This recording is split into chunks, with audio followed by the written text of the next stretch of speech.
ستړي مشه نازولو دغه تیرو ورځو کې د پېښور پولیس مشر ډاکټر میا سعید صاحب په نجی جرګو پابندي ولګولو یو حکمنامه یې جاری کا د نن نه پس ته چرته په اولس کې د شخړو د هوارۍ دپاره جرګې وشوې نو د هغې جرګو خلاف به قانوني کاروایي کیږي او هغه به غیر قانوني وي. په دغه حکمنامه کوم چې ډاکټر صاحب جاری کړې وه په هغې کې یوه خبره ضرور وه چې هغه جرګې به قانوني حیثیت لري چې په هغې کې مقامي پولیس شامل وي. دې حکمنامې سره د دې اجرا سره په دې د بحث یو سلسله شروع شوه او ځینې خلکو دا دریځ وړاندې کړ چې جرګه د پښتنو د زرګها کلونو یو روایت دی، یو رواج دی او دا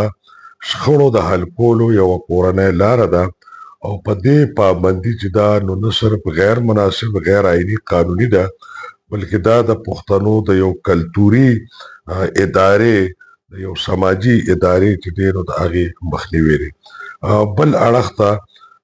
بلها ډېرو خلکو د دې حکمنامې ستاینه وکړه او هغې دا دریځ وړاندې کړ چې دا جرګې چې دي نو دا نورې د انصاف ذریعې نه دي پاتې بلکې دا د ظالم مټې مضبوطول دي او په دې جرګو کې همیشه مظلوم سره زیاتی کیږي او د ظالم مرسته کیږي. په دې جرګو کې مخ مروت او په دې جرګو کې چې دی نو نغد هغه چې دی نو د هغې نه خلک کار اخلي او د چا چې مخ مروت وي او چا سره چې څومره نغدي وي نو فیصله هم د هغه په حق کې کیږي. دا بحث لا جاري و چې په دې دوران کې د پېښور پولیس سینر سپرنټنډنټ پولیس چې دی ایس ایس پي مسعود احمد بنګش صاحب یو وضاحت د پولیس محکمې له طرفه وړاندې کړ او هغې په یو ویډیو پیغام کې وویل چې هغه جرګو پابندي ده او هغه غیر قانوني دي او د هغې خلاف به اقدامات کیږي چې په کومو جرګو کې بدماشان قبضه مافیا او داسې خلک کینی چې د هغې شهرت نه دی ښه، د هغې شهرت د ټوپک مارۍ دپاره د زور ظلم دپاره د زیاتۍ دپاره د هغې شهرت او دغه خلک چې دي نو د هغې جرګو خلاف به کاروایي کیږي. زه ذاتي دا نظر لرمه چې د پولیسو دا فیصله ډیره زبردسته ده او زه خراج تحسین پیش کوم د پېښور پولیسو مشر ډاکټر میا سعید صاحب ته چې هغې یو ډېره درسته فیصله وکړه. دا ډاکټر صاحب خپل تعلق پلار په نیکه چې دی نو د باجوړ سره دی او چونکې هغه یو قبایلي پښتون دی او څومره چې هغه په جرګاو د پښتنو په سماج پوهېږي نو زه یم دومره به ډېر کم خلک پوهېږي. هغه چې کومې نتیجې اخذ کړې وي د خپل سماج دننه د جرګو دغه تور مخې لیدلې وي او بیا د خپل پولیس سروس په دوران کې چې د هغه کم تجربات شوي وي د هغې په بنیاد دا یو ډېره بهترینه فیصله وه چې شوې وه او پولیس ته د دې وضاحت نو پکار یا په دې کې ګنجایش نو پکار. یو خو د کور کلي یو عام شانتې د کور دننه د وروڼو خویندو د خاندان یا د ګاونډیانو منځ کې څه معمولي تنازعي یا تاوتریخوالي وي چې په یې کې مشران راجمع شي او یوه جرګه وشي د هغې جرګې نوعیت جدا وي. بله جرګه دا وي زیات تر دلته چې هغه کې مړي شوي وي نو که دغه د دشمنو د مړو جرګې کېږي نو د هغې نوعیت هم لږ شانتي جدا وي اگر چې په دغې کې هم دا مظلوم فریق چې د چا نه مړي شوي وي او که بل فریق زورور وي نو د جرګې شکل وله ورکړي خو دغه هم چې دی نو یو قسم د زور روغی چې د جرګې په نوم وشي. خو د سود زیان څومره جرګې چې کېږي زموږ په پښتنو کې نو بېشکه چې هغه په ظلم اډاړه لري هغه څه شخړه چې وي نو په هغې کې د مظلوم ملګرتیا ډېره کمه کېږي او د ظالم د طبیعت جرګه وي او هغې چې دغه مخ مروت او په دغه جرګه کې خرچې او نغدې چې دي دا لازم چلیږي. اوس کومې پورې چې دا دریځ دی چې جرګه د پښتنو یو روایت دا یوازې د پښتنو نو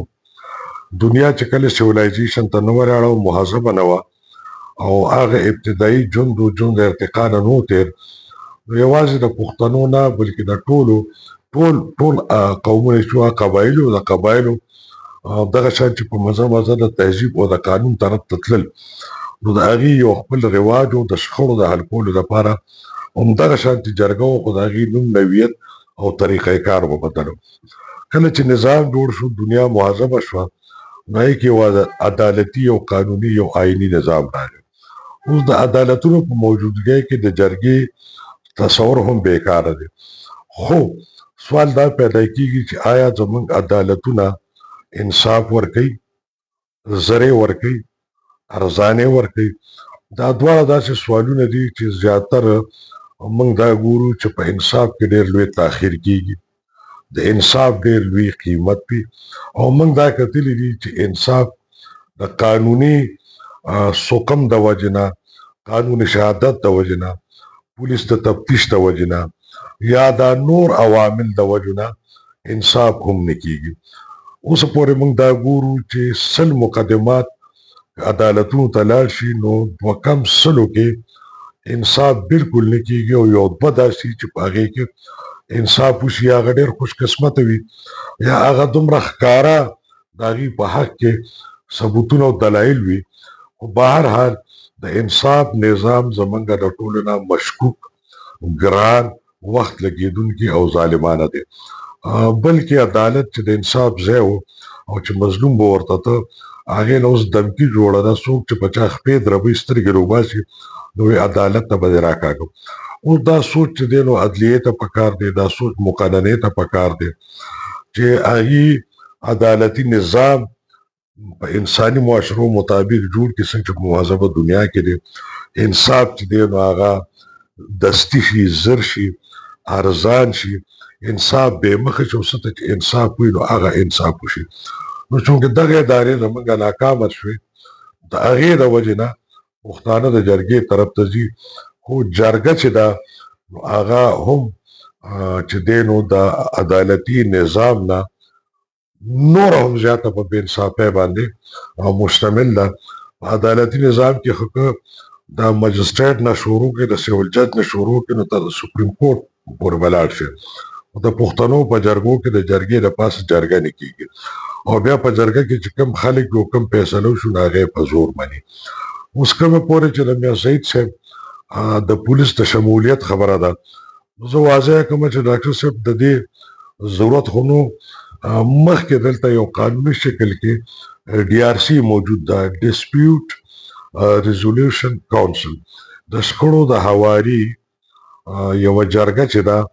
هغه موجود ده، چې په هغې کې پولیس او په هغې کې MID او منتخب خلک چې دي، هغه د منتخب دا مطلب نه چې د اسمبلو نه، یعنې غوره شوي خلک سره د پولیس موجود دي. DRC هم زموږ شکل ده، کم و بیش زموږ DRC، زموږ عدلیه او زموږ جرګه هغه یو شکل دی. نو بنیادي طوره د خلکو ستونزې که حل کول وي، نو یو خو به دا دی چې